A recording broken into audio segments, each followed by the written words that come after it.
দেখুন সেনাবাহিনীর অ্যাকশনের থেকেও বড় অ্যাকশন শুরু হচ্ছে। এবার খেপলেন হুজুর। দেখেন ছাত্রকে কি শাস্তি দিল, সামনে দেখতে থাকেন।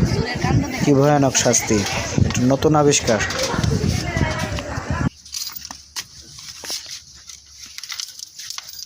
আজকে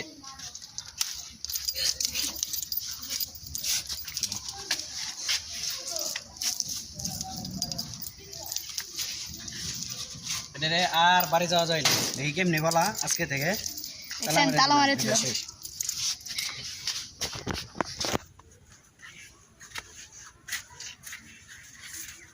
আজমাইন কি হয়েছে তোমার, তালা লাগাইছে কেন? এটা কোন শাস্তি? আসসালামু আলাইকুম, খুলে দাও। দেখুন সেনাবাহিনীর অ্যাকশনের থেকেও বড় অ্যাকশন শুরু হচ্ছে। এবার খেপলেন হুজুর। দেখেন